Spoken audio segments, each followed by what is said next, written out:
It is still morning in Nigeria. Democracy is just 8 years old. Our nation has changed for the better, but there is much left to do. Nigeria needs a leader who will work to solve Nigeria's problems and create a fairer, more economically vibrant nation. Umar Yar'adua is a leader with a plan to address Nigeria's most urgent concerns.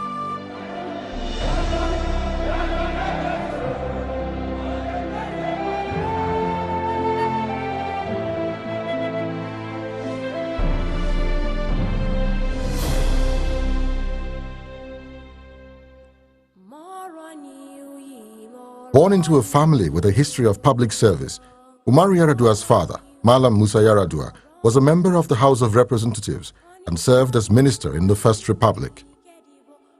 He brought us up to believe in hard work, honesty, and discipline.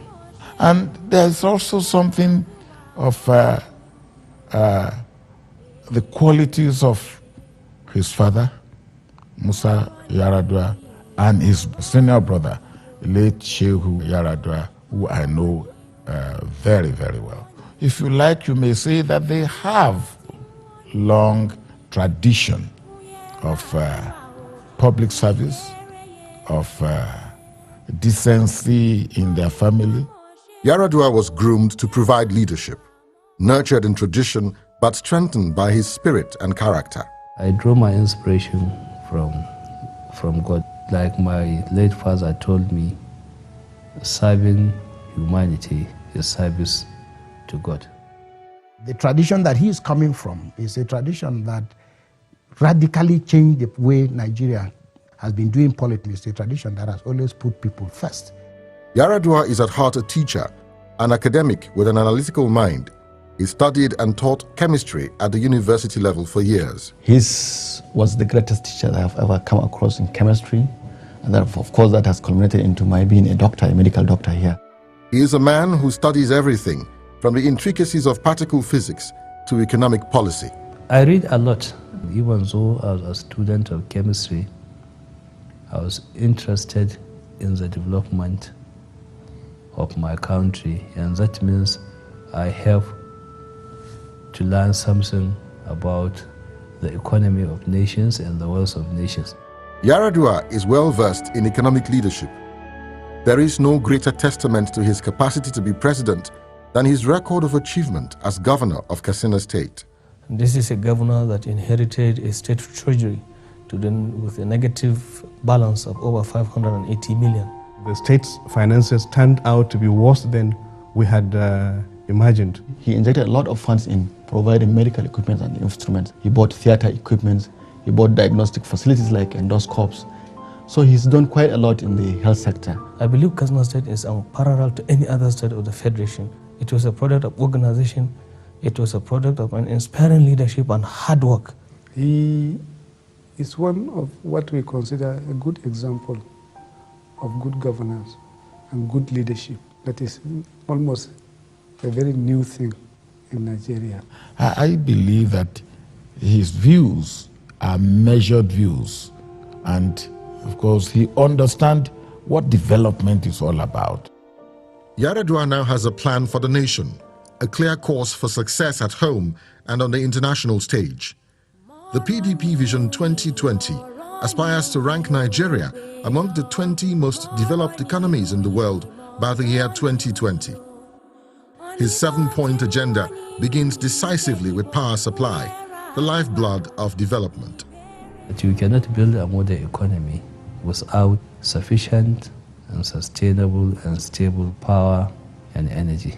When I declare a national emergency, that is making the nation to recognize this fact also, so that we raise the generation to 30,000 megawatts by 2011 and to 50,000 megawatts by 2015.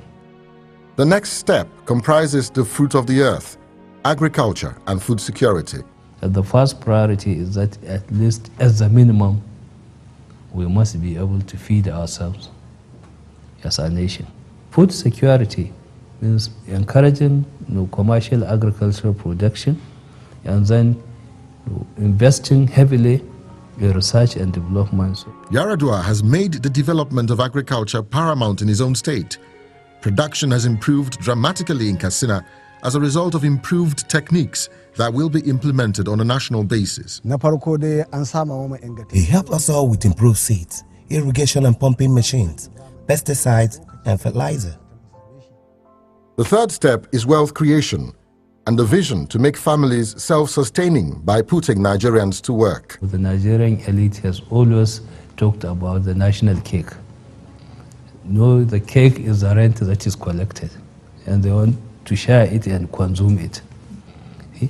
We need to develop the primary sectors of production to generate wealth. Any incoming president, I'm sure, will want to work with all the sectors in the economy, particularly banking, finance, business, so that we will all pull together our energies, our capabilities, and produce a better climate, infrastructure, you name it, for the average Nigerian. The fight against corruption is an integral part of wealth creation. Corruption is the reason why we have bad image, bad reputation, and that nobody wants to do business with us. We have to address it, we have to change. And there is no society that can prosper and progress when disrespect for law and order is being condoned and celebrated. Yar'adua is known for his honesty and transparency.